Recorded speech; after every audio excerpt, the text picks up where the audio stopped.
कोल्हापूर शहरातील काही महत्त्वाच्या बातम्या आता आपण थोडक्यात पाहणार आहोत। त्यासाठी आता पाहूया संक्षिप्त बातम्या अर्थात फास्ट न्यूज। राष्ट्रपती पुरस्कार विजेत्या स्वर्गीय विठाबाई भाऊ मांग नारायणगावकर तमाशा मंडळी कलावंतांनी 1 एप्रिल रोजी संगमनेर तालुक्यातील वरळी पठार इथं कार्यक्रम सादर केला। त्यानंतर गावी परत येताना काही लोकांनी या कलापथकावर हल्ला केला। महिला कलाकारांना मारहाण करून विनयभंग केला आणि 2 लाखाची रोकड चोरून नेली।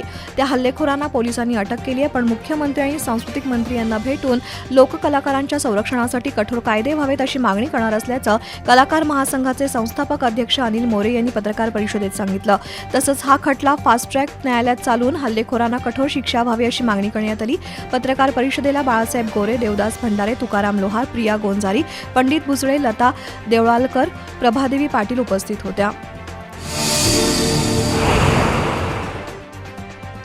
कोल्हापूर शहरात अतिक्रमणाचं पेव फुटलंय। रंकाळा चौपाटीवर तर एका रात्रीत 18 टपऱ्या उभारल्या होत्या। या प्रकाराची गंभीर दखल महापौर रूपाराणी निकम यांनी सोमवारी झालेल्या जनता दरबारात घेऊन प्रशासनाला खडे बोल सुनावले। शहर अतिक्रमण मुक्त झालं पाहिजे असे त्यांनी आदेश दिलेत। त्यानुसार महापालिकेचं राजारामपुरी विभागीय कार्यालय आणि अतिक्रमण निर्मूलन पथकामार्फत आज बागल चौक ते बीटी कॉलेज परिसरात धडक कारवाई झाली। त्यामध्ये 3 शेड, 6 स्टँड बोर्ड, लाकडी आणि लोखंडी टेबल, पार्किंग जाळी आणि रस्त्यावर मांडलेलं साहित्य जप्त केलं। या कारवाईवेळी काही हातगाडी धारकांनी स्वतःहून आपली अतिक्रमणं काढून घेतली। पुणे बेंगलोर महामार्गावर कणेरीवाडी फाटा पेट्रोल पंपाजवळ रस्त्याच्या मध्यभागी भला मोठा खड्डा पडला होता। या खड्ड्यामुळे वारंवार अपघात होत होते। त्यामुळे प्रशासनाच्या उपाययोजनेची वाट न बघता कणेरीवाडीचे शशिकांत वारके यांनी स्वखर्चानं मुरुम टाकून हा खड्डा मुजवला।